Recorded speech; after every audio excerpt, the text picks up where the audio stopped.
Vale, buenos días a todos. Primero me presento, ¿vale? Mi nombre es Reyes Velasco, Customer Success Manager en Emma.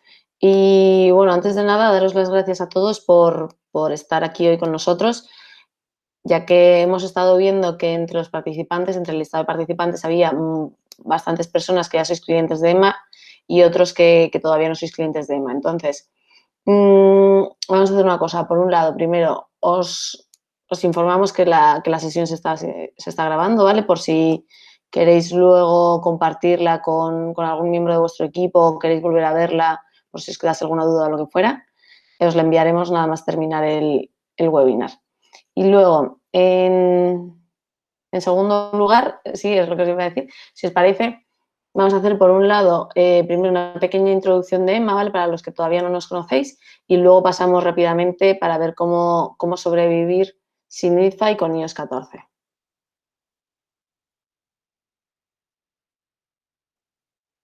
Vale, entonces, ¿qué es Emma? ¿Vale? Para los que no nos conocéis, Emma es una plataforma integral de app marketing para la adquisición, el análisis y la retención de los usuarios dentro de vuestra aplicación. Lo que intentamos conseguir, nuestro objetivo en Emma es haceros crecer de forma que optimicéis y sobre todo que podáis fidelizar a todos los usuarios para que estén con vosotros el mayor tiempo posible.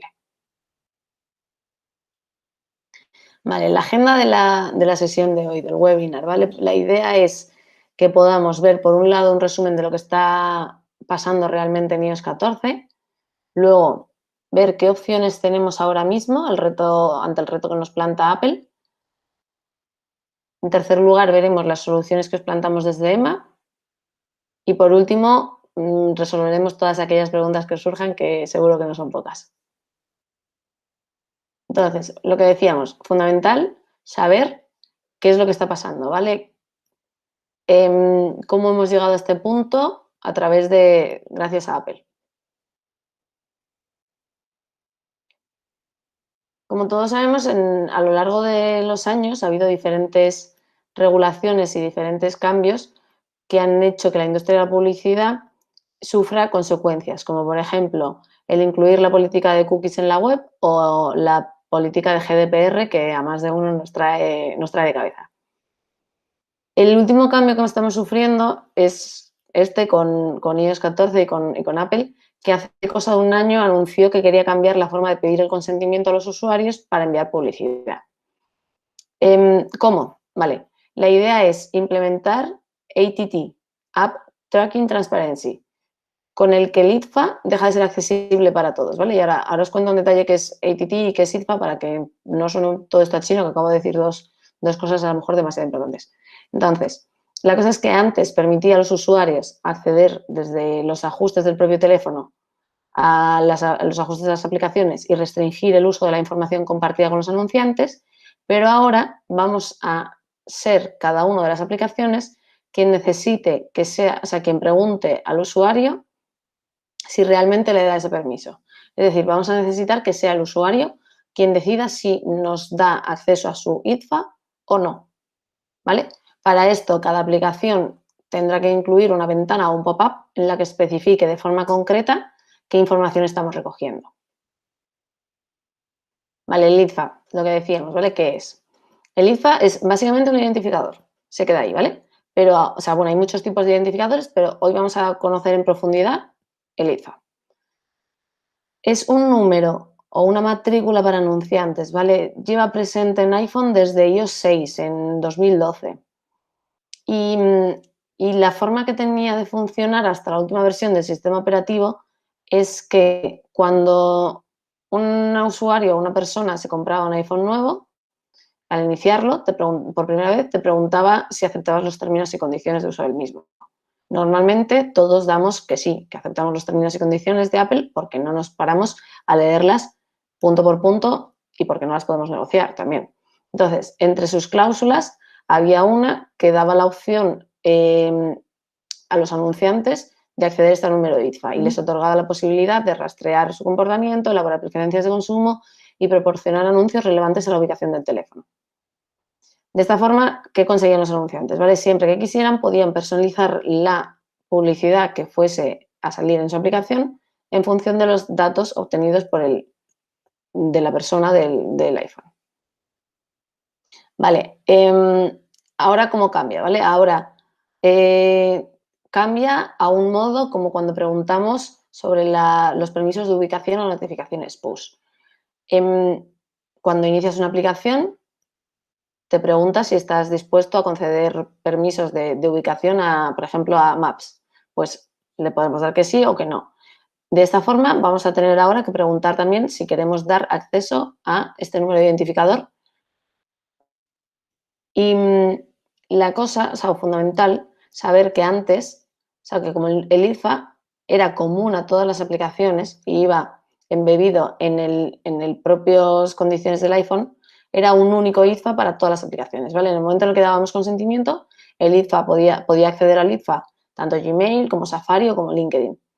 Ahora, al revés, ¿vale? Ahora tenemos que ir aplicación por aplicación dando permiso a este identificador.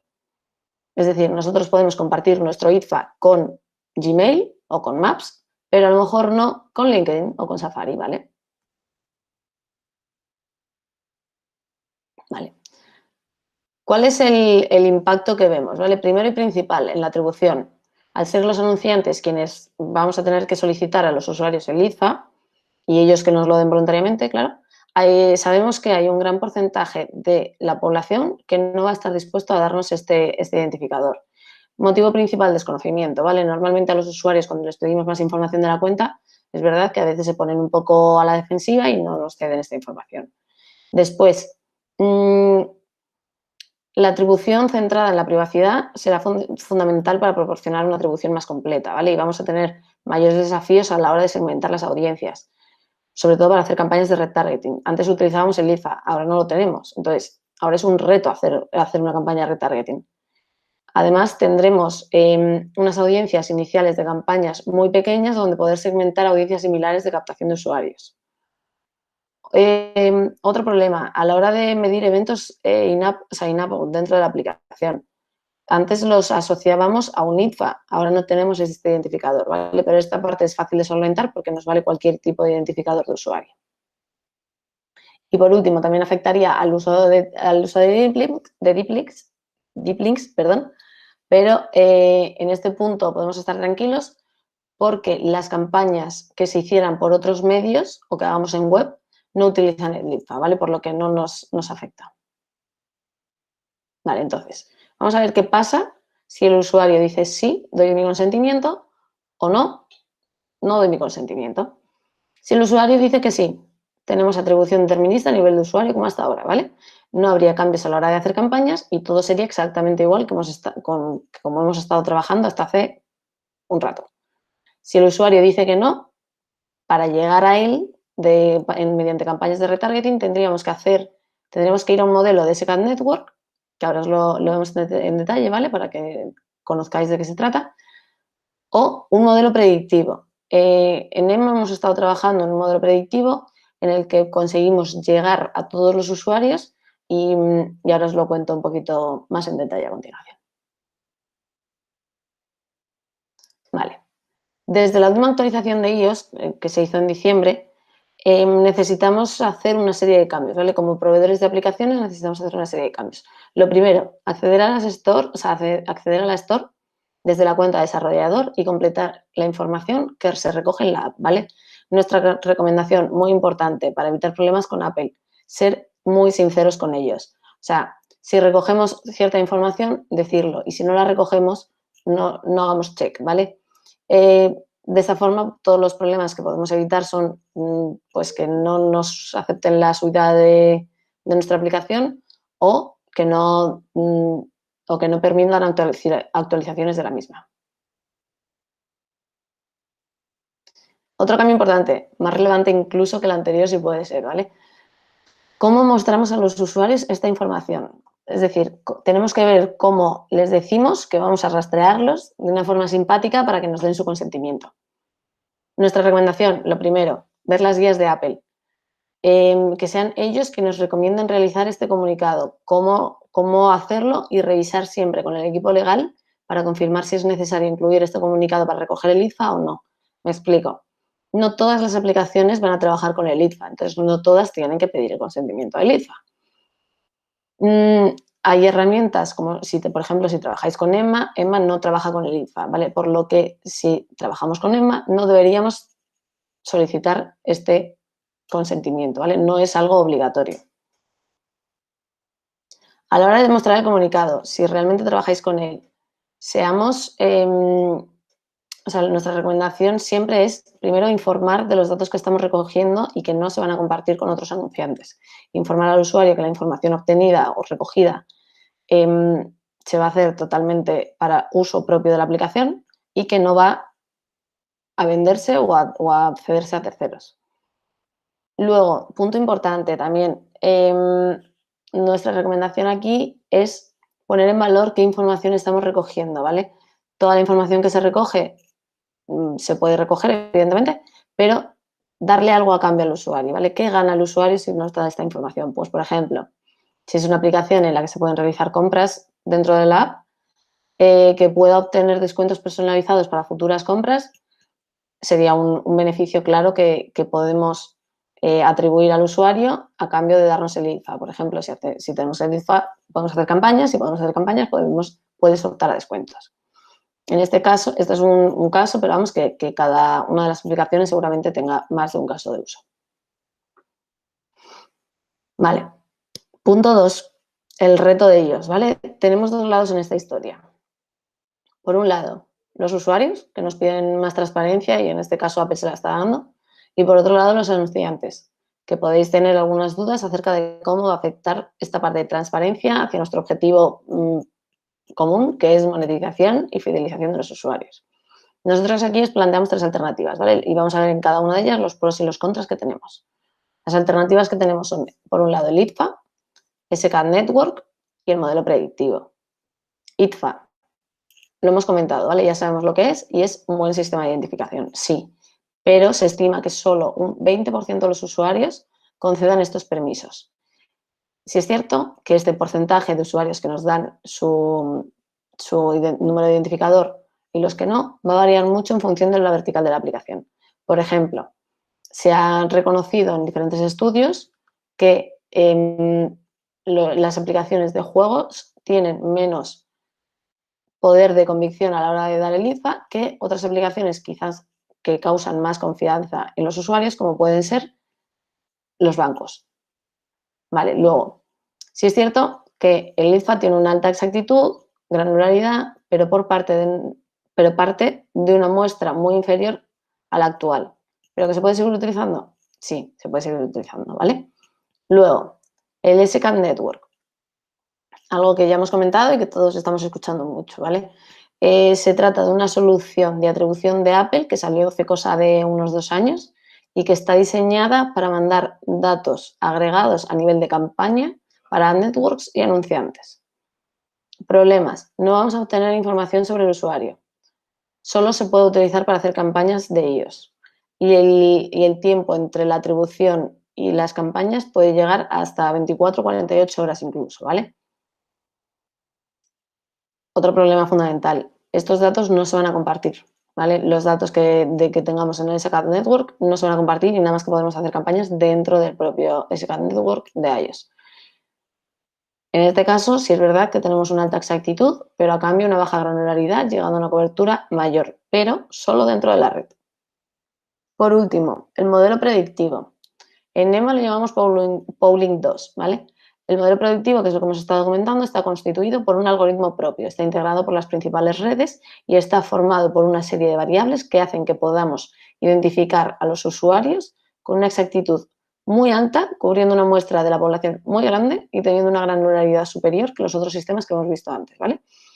Y punto importante, que no se me olvide. El Polling 2, al ser una URL inteligente, se puede utilizar por igual en todos los sistemas operativos, tanto en las diferentes versiones de iOS como si lo utilizamos en Android, ¿vale? El mismo Polling 2 valdría para todos los sistemas operativos, incluso para web. Pasamos al punto 3, ¿vale? Vamos a entrar en detalle para ver cómo funciona el modelo de atribución de Emma, el Polling 2 que hemos comentado, cómo puede ayudarnos a solucionar y afrontar todo lo que está pasando en todo lo que hemos visto hasta ahora, que no es poco. Vale, el modelo predictivo de Emma soporta todas las SKAN Networks, tanto la de Google como la de TikTok como la de Facebook. Problema, en Facebook se imposibilita la opción de hacer retargeting, ¿vale? Ya que la información no se comparte con aplicaciones de terceros, ¿vale? Dentro de Facebook los datos que se obtienen se quedan en Facebook y no se pueden compartir. ¿Esto cómo afecta? Pues afecta a las redes autoatribuidas y el retargeting en general. Vale. En nuestro caso, bueno, ¿cómo está formado o en base a qué se ha creado el Pauling 2, ¿vale? Está formado por tres bloques, ¿vale? Por tres patas, por así decirlo. Por un lado, el modelo predictivo. Como hemos dicho antes, está formado por muchos parámetros, por una serie de parámetros muy superior a la primera versión del Pauling. Después, el User ID, que a su vez está formado por tres IDs diferentes, el MID, el Vendor ID y el Customer ID.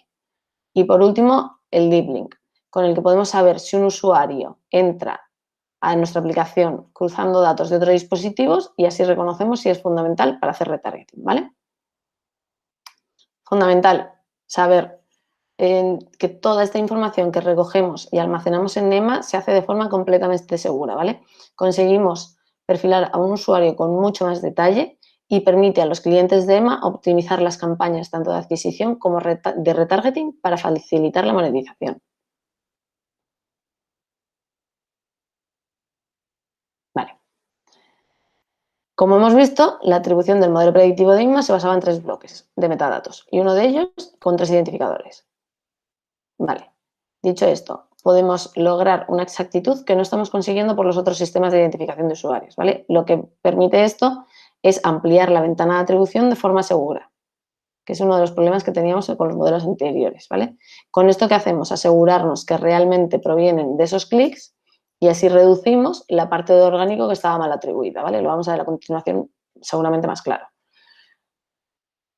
La conclusión de esta mejor atribución, lo que conseguimos es reducir los falsos positivos. Aquí se ve, ¿vale? Que tarda un poquito en salir. Como hemos visto, como decíamos, el ITFA supone una 100% del modelo de atribución, ¿vale? Es perfecto, pero seguir en iOS 14 con un modelo de atribución basado en el ITFA supone un riesgo muy alto, ¿vale? Sí, ¿y por qué?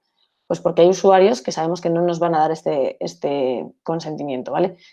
Según los estudios, se estimaba que solo el 20% nos lo den, o sea que nos quedamos con un 80% de mercado de iOS al que no podemos hacer campañas de retargeting o no podemos atribuir. En cambio, en la otra punta tenemos el modelo de fingerprint, que tampoco nos beneficia. De media atribuye un 53%. El resto lo manda orgánico la mayoría de las veces por desconocimiento, ¿vale? Por lo que está mal atribuido. Entre otras cosas porque el fingerprint lo que hacía era que podía haber hasta 4 clics entre el clic y la atribución. Si estabas atribuyendo instalaciones a clics que realmente no pertenecían, ¿vale? Y en medio tenemos el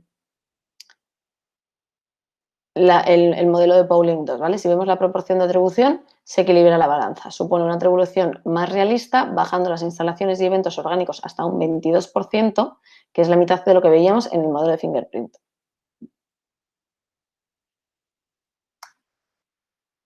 Vale, lo que decíamos antes, ¿vale? Aquí se ve mucho mejor.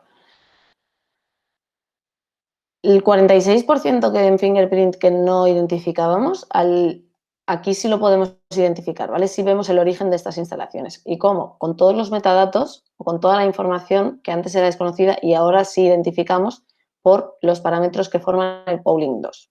De esta forma tenemos más información exacta sobre el origen. Y además, punto muy importante, recalco, el Pauling 2 funciona con todos los sistemas operativos, ¿vale? Con todas las versiones de iOS e incluso en web. Vale. Vale, estamos viendo un claro ejemplo de lo que pasaba antes, ¿vale? Que sí es cierto que el 80% de los casos de atribución de instalaciones se correspondían al ITFA, ¿vale? Y los eventos que solo correspondían al modelo predictivo era un 20%. Pero, ¿y qué estamos viendo? Con todos estos cambios lo que estamos viendo es que Apple nos está retando, ¿vale? Emma acepta el reto y vamos a darle la vuelta a este gráfico para conseguir darle la vuelta y que sea al contrario, ¿vale? Que solo sea un 20% los casos de atribución de instalaciones y eventos basados en el IFA. Vale, el Polling 2, al tener tantos metadatos que lo configuran, conseguimos reducir el peso de la IP. Es decir, si el usuario varía de IP desde que ha hecho clic hasta que ha hecho la descarga, podemos identificarlo igualmente. ¿Por qué? Pues porque el modelo es mucho más exacto, ¿vale? Tenemos otros datos o otros puntos de control de mucho valor que identifican al usuario y que consiguen hacer ese cruce. ¿Qué pasaba antes? Antes no podías hacer una atribución si cambiaba la IP entre el clic y llegaba a su casa y se realizaba la instalación con Wi-Fi. Antes no podíamos hacer ese seguimiento. Ahora sí lo podemos hacer dada la importancia de los parámetros que hemos incluido y que hacen que reste importancia a la IP.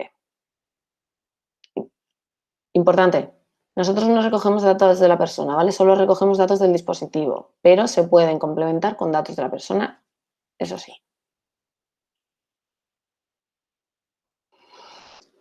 Vale, en resumen, ¿vale? Ya estamos llegando al final. Ahora podemos ver cómo el modelo predictivo del Polling 2 de EMMA, por un lado, reduce el número de falsos positivos porque incrementa la exactitud, también permite hacer esta granularidad que decíamos, da la opción de hacer una atribución cruzada entre los diferentes dispositivos y nos aseguramos de conseguir hasta un 75% de los usuarios que no aceptarán los permisos del ITFA. ¿Qué quiere decir esto? De ese 80% que nos quedaba sin cedernos el permiso del ITFA, con EMMA vamos a llegar a un 75%. Y el único cambio que tenemos que realizar en vuestras aplicaciones si sois ya clientes o si queréis incorporar EMMA a vuestras aplicaciones sería actualizar el SDK con la última versión del SDK de EMMA, ¿vale? Nosotros ya estamos preparados. Lo único que habría que hacer es actualizar el SDK si ya sois clientes y no lo tenéis actualizado o incorporar el SDK de EMMA para hacer una correcta integración. Y un punto importante, complementario. Todo lo que hemos visto, toda la información que hemos recogido, que hemos estado comentando que recogemos, puedes acceder desde EMMA a ella y también lo puedes dotar o puedes alimentarla, retroalimentarla con otros diferentes sistemas de analítica, ¿vale? Podemos realizar integraciones con Adobe, Salesforce, Segment, o bueno, muchísimas, ¿vale? Integraciones con otros sistemas de analítica. ¿Qué conseguimos? De esta forma, lo que conseguimos es enriquecer y hacer más valiosa la información del usuario.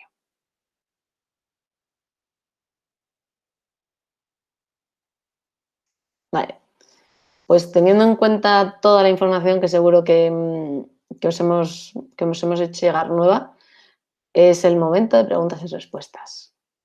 Os dejaremos un mail para que nos las enviéis, ¿vale? Por si tenéis cualquier duda. Y muchas gracias por haber llegado hasta aquí y por tenernos presentes. Un abrazo.